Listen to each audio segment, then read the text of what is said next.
Shalom and welcome to Portion Connections. Thank you for joining us for this discussion of Parsha Akev. Well, testing is almost always a hard thing to endure, but we know that usually a test makes us into better people. Testing helps us to be more prepared for the challenges we constantly face in life. Well, that concept is certainly evident in the life of the Jewish people. And this week's Parsha talks about the point of God's testing, namely that Israel would see Hashem through the testing and grow in their ability as a people to face new challenges. Well, in just a moment, Damien Eisner is going to be joining me, and we will be discussing the importance of refining for Israel through testing and for us as disciples of Yeshua. So friends, let's grow in the grace and knowledge of God while showing love and honor to one another as disciples. Torah Club is where disciples learn.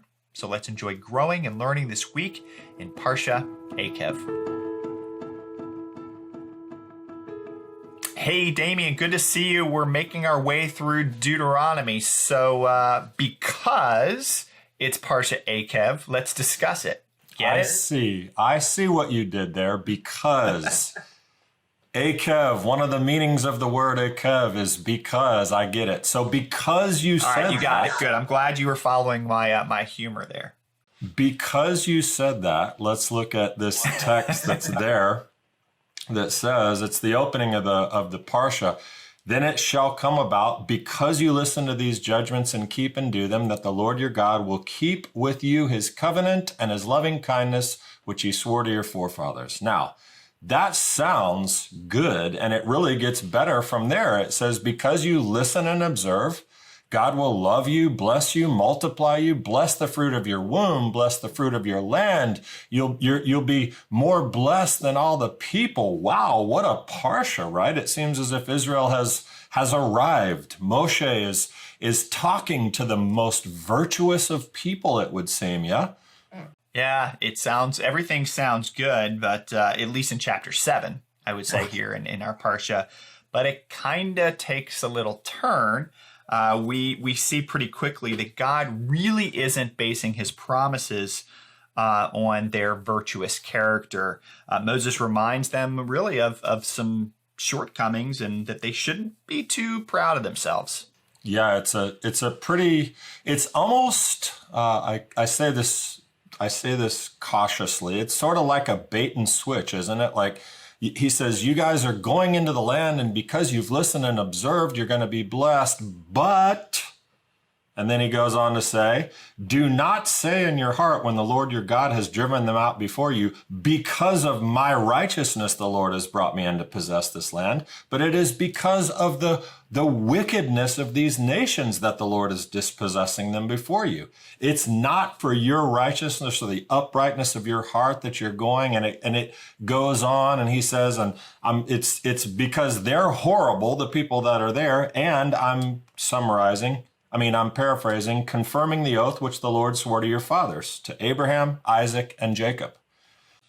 You know, it's interesting that most of the Parsha is really about Moses actually pointing all the ways that Israel really wasn't righteous along the way. He notes, as I mentioned in my opening statements, he notes that God tested them and that they actually didn't always respond in the best way. Right. And that also is, for me, just being a human being, a bit of a challenge, because he did test them. And, why? Why the testing? Isn't 40 years in the desert enough of a test? Or why not just say, hey, guys, all right, listen, you made it. You survived the desert. You didn't build another golden calf. Nice work. But no, that's not, he says. He says, you shall remember all the ways which the Lord your God has led you in the wilderness these 40 years, that he might humble you. Some translations actually say degrade you,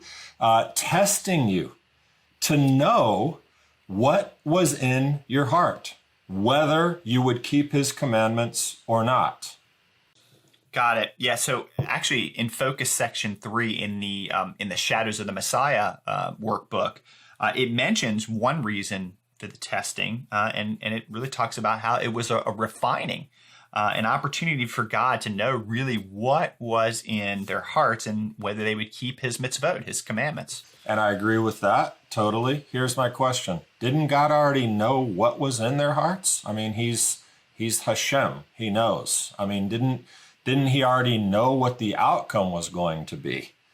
Yeah, I would say that he did. So what would you say is the point of the testing then? Well, certainly I would suggest that it wasn't really about him knowing. We read the text and understand God was doing what he always does with his beloved children when he tests them or us, helping to see things about him, things we need to see about him and about ourselves, that ultimately they're going to save us from trial and tribulation down the road when we see and know these things. He wanted them to know him through the testing, to see his faithfulness at work, so that when life presented new challenges, which it certainly was going to do, they would be prepared to face them. So he says, he humbled you, right? And let you be hungry. And he fed you with manna, which you did not know, nor did your fathers know, that he might make you understand or know that man does not live by bread alone.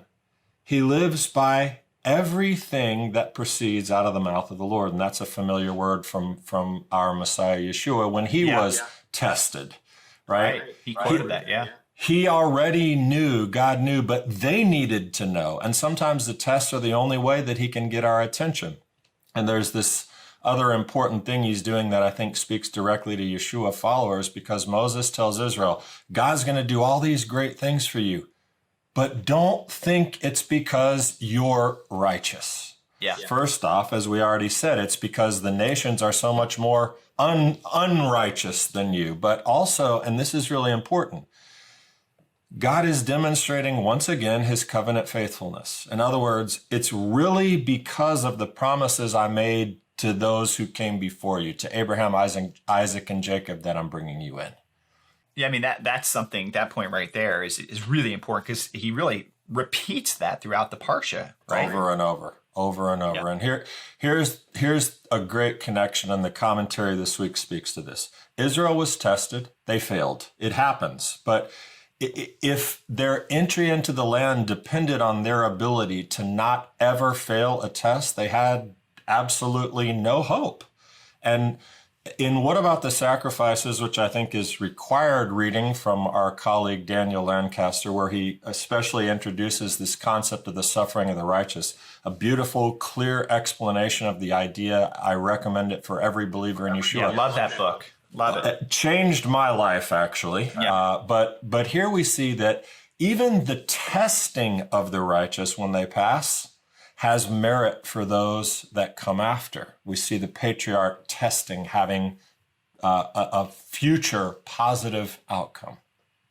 So, okay, so you're connecting that to Abraham. And so, in other words, without a righteous and proven test taker to have gone before them, they weren't going in. Yeah, to me, I mean, that's an opinion, but I think I'm basing it on the text. It seems from multiple references to the patriarchs in the Parsha. And let's, again, keep in mind, the patriarchs had some of their own sort of challenges along the way, even Abraham, but ultimately they passed, and because of it, Israel would benefit. Okay, so this, I think, sets things up nicely for a discussion about a mediator, that whole concept here, which is certainly, it's a controversial conversation in traditional Jewish thought. And it's often said by counter missionaries, who is sort of this, this group within, a small group within Judaism that seeks to counter the claims of Christianity or Messianic Judaism. But there's that claim by the counter missionaries that Judaism doesn't subscribe to the idea of a mediator at all. And yet here in what you're articulating and what you're drawing attention to in our Parsha, we see this playing out when we're looking at Israel's entrance into the land. Right. In one of the most pivotal moments of the entire saga of the Torah, Israel trying to get to the promised land, we see a mediator, because we already know Moshe interceded. He mediated for the sin of the golden calf and the other failures. The high priest was a mediator of sorts. And now the patriarchs, they secure a blessing for Israel that they did not merit on their own. And we too are very strong proponents of a mediator. We're relying on the one who came before us, who passed every test, no compromise, no failure, no question. And truly, Yeshua lived the life we want to live of a righteous person. And here's my challenge as a disciple of Yeshua, and for all of us. We want to pass every test with flying colors, don't we?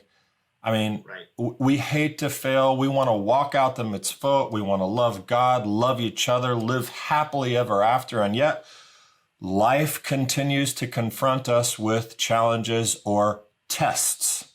And which of course, everybody listening to this knows, that they can relate to that. But I think what's so important is that this shouldn't also come as a surprise to us, because Yeshua said, in this life, you will have trouble. Absolutely. I love that, and I hate that. I don't want that to be, but that is the way it is. And, just like Israel entered the land, our hope is built not on our righteousness or perceived righteousness, our ability to never pass a test. Thank God. That's the definition for me. One of the definitions of mercy is that we get these tests, we fail, but on the merit of our Redeemer, we have a commitment to enter in, that we might never boast, though, Yeah, the boasting, the not boasting is key. And I think the Torah Club commentary really speaks to that strongly this week, that we should never fall prey to the thought that we somehow have earned or merited personally our salvation. Which means that we should never have think that we have the right to feel self-righteous, if you will. Right. And that seems so self-evident as a Messiah follower, and yet that's a great section of the commentary, because I don't know about you, but it's fairly common for me to hear religious people speaking that way about, their own self-righteousness. But there's a related and recurring challenge that we specifically should be aware of in Messianic Judaism. And too often I see very harsh criticism of people in the church, or those who've not received the perceived spiritual enlightenment that we have, and that we're pursuing this Messianic Jewish lifestyle. And that's much more prominent in Hebrew root circles, but it does occasionally rear its head. And in our circles, we call it enlightenment self-righteousness. And that somehow, because one has come to know about Yeshua as Messiah in his Jewish context, to love Israel, to understand and confront supersessionism, to love and learn Torah, to celebrate the festivals, that somehow there's this like special or favored, and that anyone who doesn't do that is less. We know there are huge blessings in a Messianic Jewish hashkafa, in that worldview.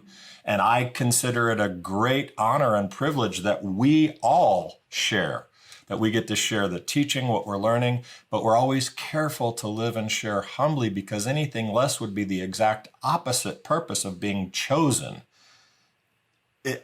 Israel was favored for a purpose. Even in their failures and shortcomings, God chose them to be a light to the nations. We just read it, Deuteronomy 4.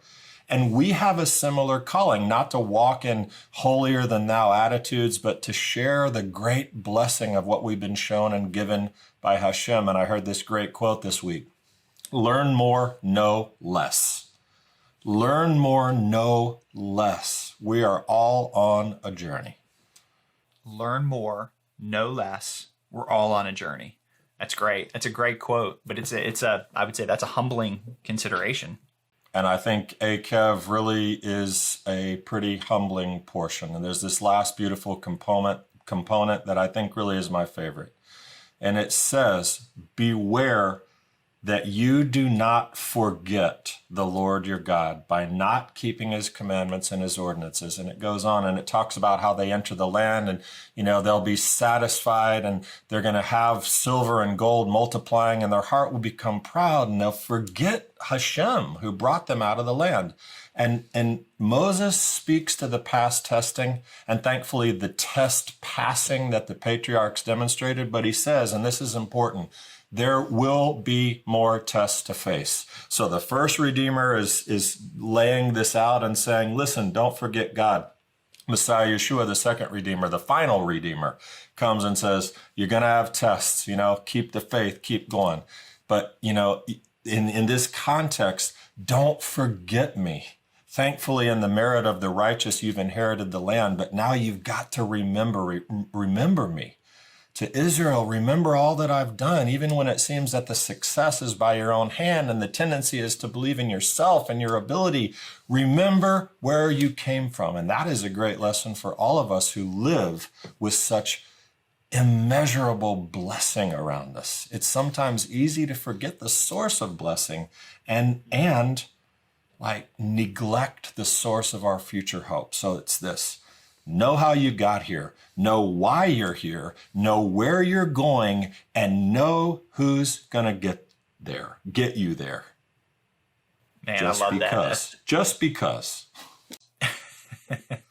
That's great. That's a great line here. And I had this, know how you got here, know why you're here, know where you're going, and know who's going to get you there. I love that. That's a great quote. Good line for us to end on. So, hey, Damien, thanks for joining us today. And may all of us take your words to heart. Remember that really tests are for our good and to help us to see God more humbly and clearly and to truly remember where it is that we came from. So, hey, thanks for being with us today. Great to be here. Well, thank you for joining us for this discussion of Parsha Akev. I hope you have a great and meaningful discussion in your club. Shalom.